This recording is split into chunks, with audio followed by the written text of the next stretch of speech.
On va essayer, Bézant Hachem, des cours pour expliquer le fonctionnement de la cachérisation, qu'on appelle. Alors, quand vous dites, il y a aujourd'hui une majorité des ustensiles, c'est pas vraiment en général, et c'est Minhag Israël Torah.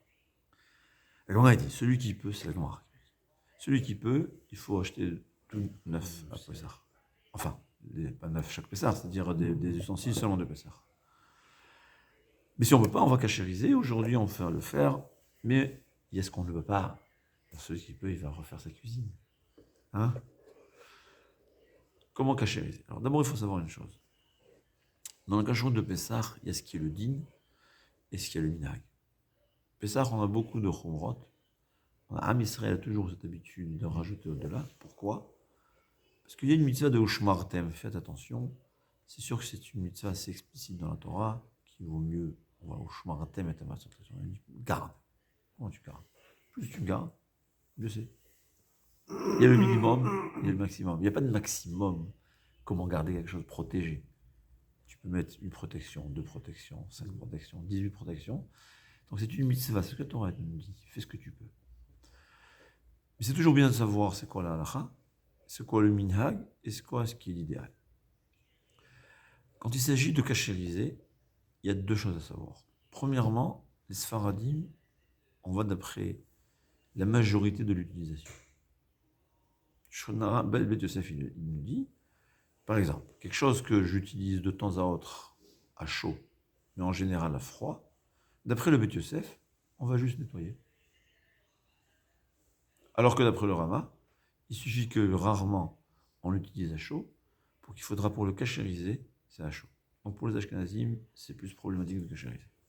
Deuxièmement, il y a les nouveaux matériaux, ce que j'appelle, qui n'étaient pas du dans la Torah, la Gemara. Parce qu'on sait qu'il y a 3 sortes de matériaux dans la Torah. La majorité, on dit matériaux? Ouais. La majorité des matériaux, on fait la gala, on peut cachériser par la gala. Ouais. Ou le liboun, brûlé ou avec de l'eau bouillante. Mais il y a 2 exceptions. Il y a le kheres, la terre cuite, que la Gemara a dit c'est incachérisable. Incachérisable. Pourquoi? La Gemara a dit ça absorbe du chametz. Pourquoi il faut cachériser d'abord? Pourquoi? Parce qu'on vous dit qu'il y a des risques que l'ustensile, le matériau que tu as utilisé avec du chametz, a absorbé ce qu'on appelle le goût du chametz. Ensuite, quand je vais cuire à nouveau, il va redonner du goût. Donc il y a la terre cuite, que ce qui a été absorbé on ne pourra jamais être sûr que ça se rejette, qu'il soit totalement propre. Il y a les matériaux normaux qui se cachérisent. Et il y a le verre. On a dit que le verre, il n'avale pas. Là, la chamé caradine. Les Ashkenazim, dans ça aussi, on est marmire. Mais tout le monde sont d'accord que mi caradine, le verre, il n'absorbe rien. Donc au fait, d'après les Sfaradim, tu prends même le verre, tu as un verre qu'on utilise à chaud. Le minag, il n'est pas comme ça. Le minag, il n'est pas comme ça. Le minag, il n'est pas comme ça. Am Israël, on va dire Am Israël, Gdoshim Hem. C'est des saints. On fait toujours au-delà de ce que Hachem nous exige. Même s'il y a un risque super lointain, on ne fait pas, ça y est, on se sépare. C'est comme à l'armée. Ils prennent toujours des précautions. Ils vont dire, on va pas faire, on va s'amuser. C'est comme à l'hôpital, tu vas te mettre tu vas te faire du cas par cas. Il y aura beaucoup d'erreurs. On fait des règles générales pour éviter un cas sur 1000. C'est comme ça. Am Israël Gotoshim, c'est bien, c'est Nachadroir, le Gaon, il dit que bien que dans toutes les mitzvot, c'est pas bien d'être trop marmire, il y a 2 mitzvot qu'on peut être marmire, mais pas à péter, il ne faut pas devenir fou, hein, faire attention. Mais le plus on est marmire, mieux c'est la tsniout. Il faut savoir ce que ça veut dire tsniout. Tsniout qui ne va pas toucher à le minimum de beauté nécessaire à une femme, évidemment. Et Chametz à Pessah. Que ça, on peut être marmire au-delà de ce qui est obligé. Donc, les nouveaux matériaux, comme on a dit, non, c'est-à-dire les matériaux de la Torah, il y en a 3 sortes, ou qui avalent, qui absorbent, c'est impossible de nettoyer, ou qui n'absorbent pas du tout. Le minhag, il est même, bien que Mikaradine, c'est pas besoin de cachériser le verre, mais on a un minhag pareil, ou bien de ne pas utiliser, ou bien de cachériser. Mais Mikaradine, il n'y a pas de problème, c'est je crois. Et il y a 3 sortes. il y a les nouveaux matériaux, le plastique. C'est ce que j'ai dit.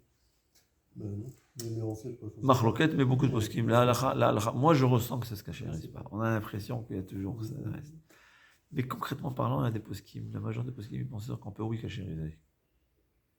Ouais. Le Pyrex, tous les nouveaux verres. C'est du verre ou c'est du Jerez? Il y a beaucoup de choses dedans. C'est comme le cristal. Très bien, c'est rajouté, il y a des rajouts. Dans le cristal, il y a 20% de plomb. Donc, il y a du métal, il y a 20% de métal. Alors quel dit ça? Quel dit ça? Les plans de travail, ils sont composés. C'est de nouveaux composants qui n'ont jamais existé. Les joints en plastique. Alors là, vous avez le caoutchouc. Là, vous avez des poskim qui disent tous ces nouveaux matériaux incachérisables. Dans le doute. Dans le doute. Il faut savoir aussi qu'un manque de connaissance n'est pas considéré comme un doute. Il faut toujours être mahmir en général. C'est très intéressant, il faut savoir. Quand il y a un safek dans la halakha, c'est une règle. Quand il y a un safek dans la halakha, des rabbanan, safek des rabbanan et kula. Mais quand le sofiak provient d'un manque de connaissance, beaucoup de poskim me disent que ça ne s'appelle pas un safek. Tu dois considérer comme si c'est sûr que c'est interdit. C'est quoi? Ça ressemble à quelqu'un à qui est la nuit. Il ne sait pas s'il y a dedans du chametz ou pas. On ne peut pas dire que j'ai une règle ensemble d'après la majorité. D'ailleurs, quand vérifie, ouvre tes yeux, regarde.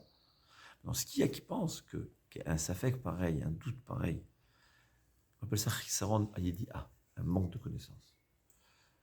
Il y a qui pensent qu'un safek que personne au monde ne pourrait peut nous dévoiler, c'est que oui, considéré comme un doute. C'est une règle à savoir. Donc, c'est pour ça que beaucoup de poskim me disent le caoutchouc, on ne peut pas cacher. Dans tout ça, on va dire lequel. Et pourquoi? Parce qu'il faut savoir qu'au-delà de 24 heures, il dit même s'il y avait du goût, du meilleur des goûts, je ne sais pas c'est quoi le meilleur des goûts, qui a été absorbé dans l'ustensile, au bout de 24 heures, ce goût-là, il devient mauvais. Et la halakha, elle est, noten ta'am lifkam, quelque chose qui donne un mauvais goût. Quelque chose qui donne un mauvais goût, c'est considéré Minha Torah, c'est permis. Les Chachamim ont interdit. Quand ils interdisent, on peut suivre. Alors, la question se pose, j'ai du caoutchouc. J'ai un doute, est-ce que le caoutchouc, il absorbe, il est cachérisable ou pas? Alors on me dira, attends 24 heures. Et dès que tu attends 24 heures, ça devient des rabanades. Et si c'est des rabanades, dans le doute, on va permettre. Mais il y a qui disent non. Pourquoi mon doute? Mon doute, il provient d'un doute, ce qu'on appelle un manque de connaissance, ce qu'on appelle chisaron yedi'a. Ou un autre terme employé, safek shotim. Le doute parce qu'on est stupide. Je ne vais pas traduire le mot choté. Choté, ça veut dire fou. Ouais. On est stupide. Quand un doute provient de manque de connaissance, j'ai un doute dans la halakha. Ouvre le livre et prends. C'est pas un doute. La même chose, ouvre le livre. Ah, mais c'est un livre que personne ne peut connaître. C'est ça la discussion. C'est pour ça que vous allez voir qu'ils vous diront, par exemple, que le caoutchouc, chas de shalom, et qui disent, on peut être sauveur. Maintenant, évidemment que même ceux qui permettent, on n'est pas certain. Donc, dans le cas où j'ai la possibilité, par exemple, de changer des joints qui sont en caoutchouc, il vaut mieux le faire. C'est sûr que c'est pas il vaut mieux. C'est très conseillé de le faire. Si je ne peux pas, alors il y a toujours l'avis qui est interdit, et il y a ceux qui va permettre. Ouais. Où on fait extra, où on fait moyen. Non, mais là, c'est là-bas, ce qu'on a dit extra, c'est une khumra. Il faut toujours comprendre. Il y a la halakha, est-ce que je suis mahmir? Il y a j'ai un doute, mais j'ai le droit d'être mekel. Ouais. Dans le caoutchouc, c'est pas que la halakha est que c'est permis, on veut être mahmir. Dans le caoutchouc et tous les nouveaux matériaux, c'est un safek. Personne ne peut savoir exactement est-ce que le caoutchouc, c'est quelque chose qu'on peut cachériser ou pas. Tu peux vraiment le savoir. C'est pareil que ça. Même si j'envoie même si on peut demander, on peut demander à des scientifiques, le problème, il est que les scientifiques vous diront. Le tam, ils savent pas ce que c'est scientifique. Voilà. Donc, on ne comprend pas exactement ce que le Torah nous dit. Bien que je pense que ça, il y a des restes. On voit bien que, par exemple, aujourd'hui, ceux qui sont allergiques au lait, on voit que ce que Rachamim ont dit, c'est vrai. Parce que tu vois qu'il y a des fois, tu cuisines dans un ustensile, on cuisine du lait avant. Des fois, ça provoque des dégâts. Ouais, c'est pour l'allergie. Donc tu vois que ils ont raison. Mais on ne sait pas exactement. C'est possible que la Torah a donné une règle pareille. Et la règle, elle est comme on dit, parce que des fois, ça, c'est pas toujours. C'est pour ça qu'on verra qu'il y a qui sont, dans certains cas, quand il y a encore un safek, on permet. Mais ce que je vais vous expliquer, c'est les règles nécessaires à savoir. On va récapituler. Il y a les matériaux que la Torah elle nous promet, elle nous dit que ça peut cachériser. C'est quoi? Ce qui a été absorbé, tu le trempes à l'eau bouillante. Bon, dans l'eau bouillante, ça va ressortir. Il y a la terre cuite, que ce qui est avalé, ce qui est absorbé ne pourra jamais ressortir. Et il y a le verre qui n'absorbe pas du tout. Comment on fait dans les nouveaux matériaux? Vous allez avoir tous les avis possibles et inimaginables, parce que la Torah, elle est comme ça. Il y a Shiv Impanim, la Torah, 70 facettes de la Torah. Ce qu'il faut savoir, qu'une fois qu'on a passé 24 heures, ça devient Noten Ta'am Lifgam. Et donc, on peut. Je ne dis pas que je le fais dans tous les cas. Personnellement, je suis un peu marmire. Mais une fois qu'on a passé 24 heures, on peut s'appuyer sur les poskim qui disent qu'on peut cachériser.